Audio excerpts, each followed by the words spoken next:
Welcome to Beyond Referrals, the podcast exploring how trust, growth, and client relationships in financial services are evolving in the digital and AI age. I'm your host, Emily Armstrong. Let's dive in.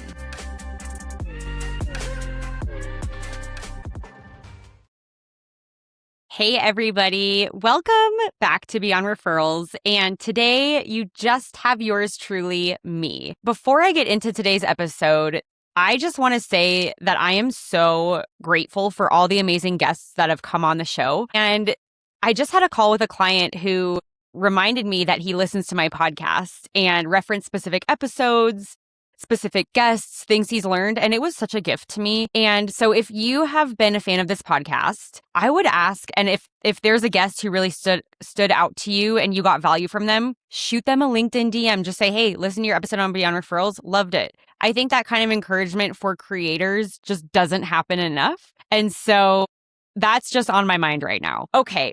For today, we're going to talk about something that's been on my mind, and it's this idea that AI is actually making us more human and raising the bar on human connection today. So this is something that I have heard before, but I've not really understood it until recently. So today we're going to get into it. It's going to be like a short little snackable episode, but I want to go through what I mean by this idea that AI is making us more human, raising the bar. I want to share a specific example of how that did not go well for me recently, an experience I had. And then I want to show you how I'm using AI in my business and in my personal life right now to maybe give you some ideas of how you can leverage it more. And then I'll close with some practical takeaways or next steps that you can implement immediately. So let's get into it. So first things first, let's see here. I lost my outline. Okay. I want to open with one of my favorite movies right now, and it's The Devil Wears Prada 2. So a lot of my listeners are male, but I don't think that excuses you from needing to see The Devil Wears Prada 2. I loved the first movie, and the second one is so good. But one thing in the movie, and no spoilers, well, maybe some spoilers, but basically what happens is Meryl Streep, she is Miranda Priestley. She's like this fashion queen for, she is the top of the top fashion woman in the industry. And she is about to take over the company as president of this holding company. But long story short, the president of the holding company, he dies, his young son takes over. And it's so funny because he's this tech bro hiring McKinsey consultants, has no idea about fashion. And suddenly Miranda Priestley, who's built this brand for herself and this company for her entire life and deeply appreciates and lives and breathes fashion and taste and class. She is at the whims of this dude who has no idea about fashion and is only concerned with efficiency. So kind of one of the ideas in the movie at the end is the need, and the other thing is the magazine world is going away. So they're kind of moving all things to digital, and these people who are legacy in the industry are struggling with the new way that things are being done. So one of the main ideas at the end of the movie is the need for constant modernization, technology, adaptation, killing soul, killing taste, killing fashion, killing human creation.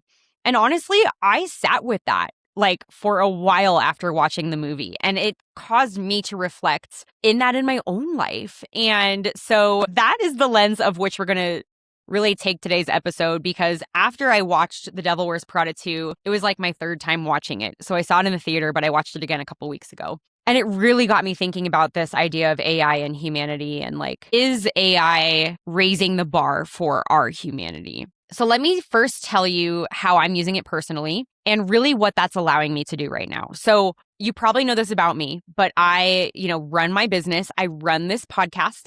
I run my household. I have a 3.5-year-old boy and a 1-year-old boy. So my life is insane. I have one part-time employee, and I'm serving so many clients to a very high standard and a very high level. And I'm doing this all because of AI. There are so many times a day where I just honestly thank God for this tool because I couldn't do what I'm doing without it. It's on my daily gratitude list. AI is. And so a few specific things I'm doing. I'm setting up Claude Cowork agents to help me just kind of manage my inbox, manage tasks. Like these are things that would either take my time or require a hire, but I'm learning how to train AI employees and coworkers to really outsource some of that heavy lifting. I brain dump to it all the time. I have it write my emails. I'm tinkering with the design feature in Claude. So if you are an expert in Claude design, hit me up because I'm learning about that. But I want to give a specific example because it really highlights this idea of helping me be more me and more human. So last week, I took my son, Adger, the 3.5-year-old, on a little park date because we have a date every Thursday. And this was right after I set up my Claude Cowork agents. And it was the best thing ever. I was like, oh my gosh, I really don't have to think about those logistics in my head of, I need to prepare for that meeting. I need to send that proposal. I need to prepare for that podcast because I already set up Claude to let me know when I need to do those things. And my time at the park with him was different because I was fully present. We were playing Spider-Man, and I'm with him, but when you're there, but your mind is somewhere else.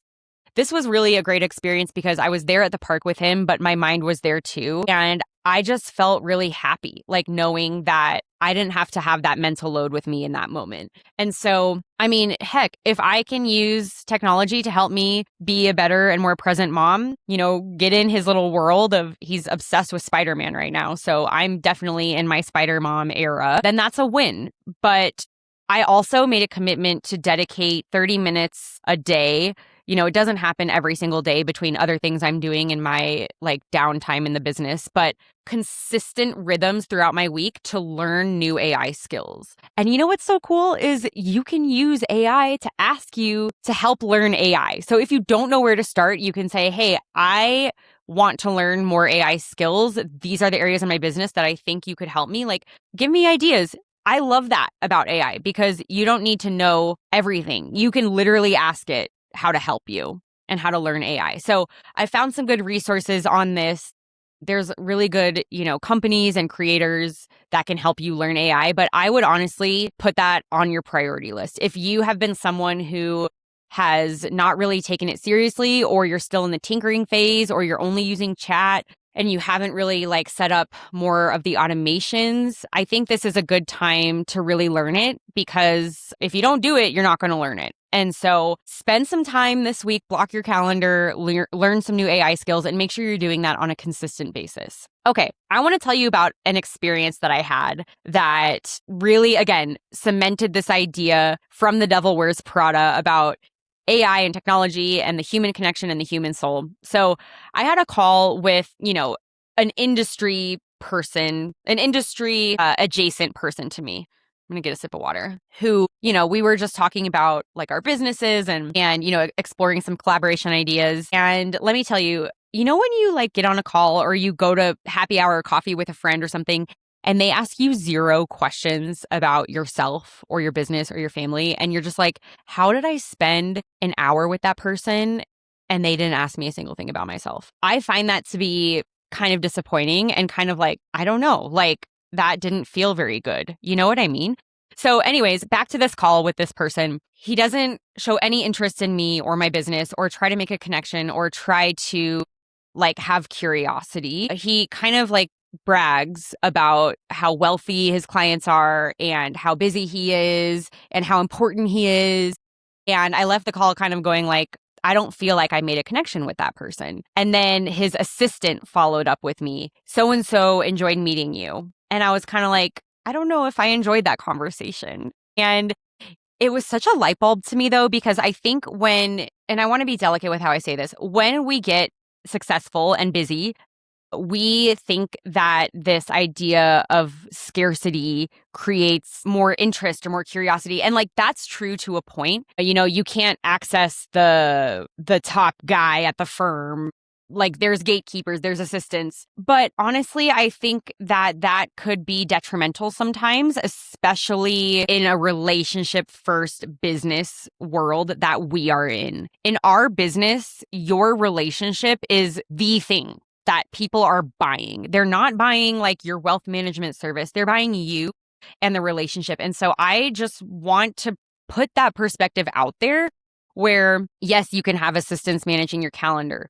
Yes, you can have gatekeepers on your calendar. Yes, you can protect your time in that way, but also like be aware of when that could be damaging. So instead of maybe the assistant following up, so and so enjoyed meeting you, maybe you create an automated email that you can say, I enjoyed our conversation here. And then here's a few things specifically. My assistant's going to take it from here. I think that's just a better way to do things. Like people are sensitive to those things. So my being on the receiving end of a bad experience really did make me think about how that idea is super important.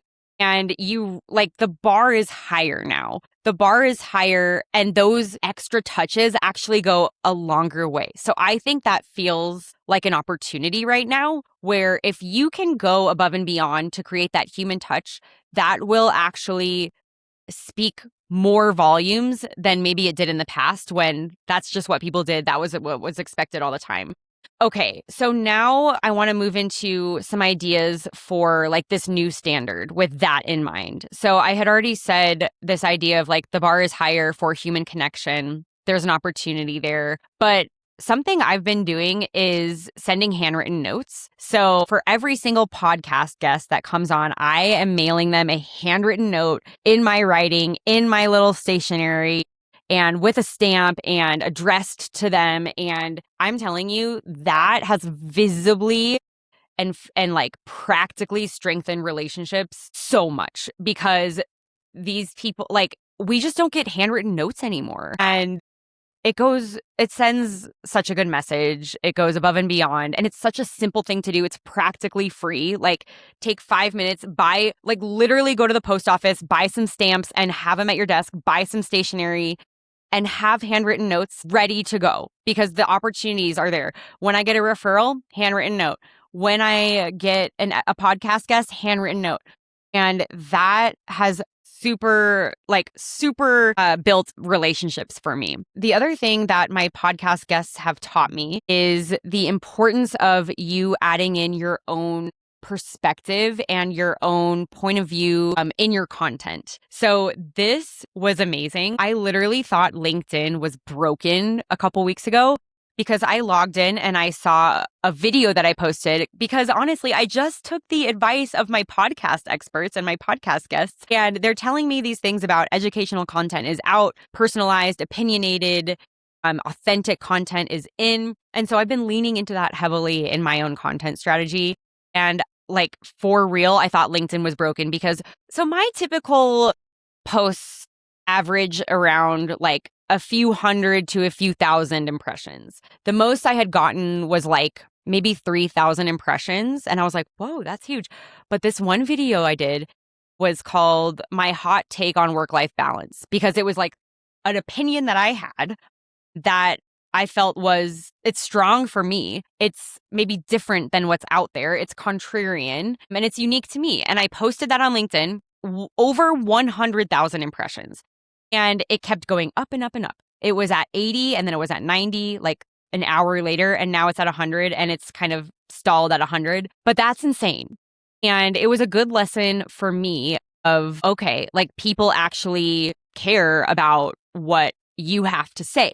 And so if you are leaning into content right now, that's the way. I also had a call with a client today who is leaning into content and he is taking this advice as well. And he's seeing a meaningful lift on his engagement and impressions and like profile viewers, booked calls from those profile views, etc. You really need to be leaning into it. And so a few ideas on that. If, you could start to just sit with yourself, and I think our opinions live like a layer deeper than maybe we need to go a little bit deeper to find out our actual thoughts, points of views, opinions on things. So if you don't have a regular practice of journaling or having quiet time with yourself or white space to think, you really, really, really need to have that. I said something the other day that's just the most simple idea, but it's like, in order to be a thought leader, you need to think. You need to have your own thoughts. So cultivate a practice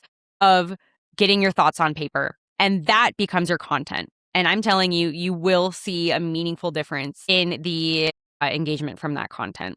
So that plus handwritten notes, plus just like, I think doing things that connect you to yourself and make you feel more human.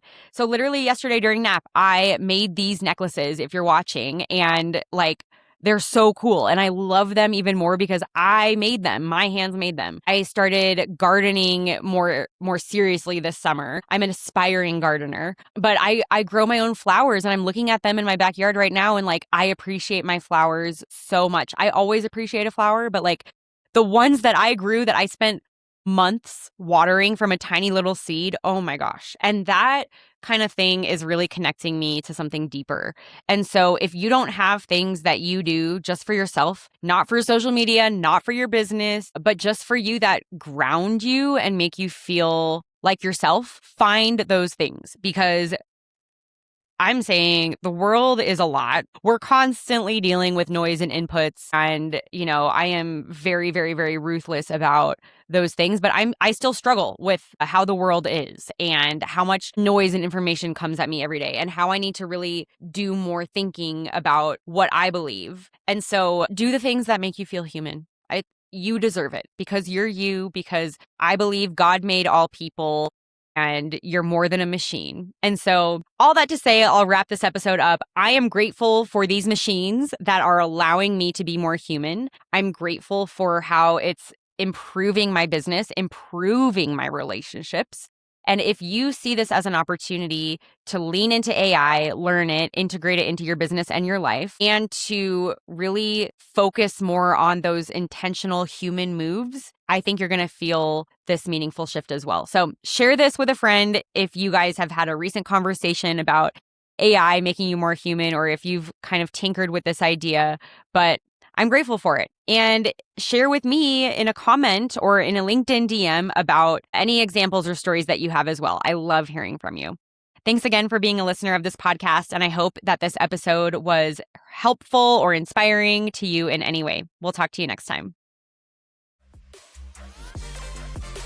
Hey, thanks so much for listening to the show. If this conversation resonated with you or you learned something new, make sure you follow the podcast so you don't miss out on future episodes. And do me a favor, like and subscribe and share this episode with a friend. Comment on anything that you want to see or hear more of in the future as well. You can also stay connected by subscribing to the Wonder Weekly newsletter and connect with me, Emily, on LinkedIn at Emily Armstrong or Instagram, Emily Armstrong 2.0, for more insights on building modern client service firms. Until next time, keep on adapting, modernizing, and growing beyond referrals.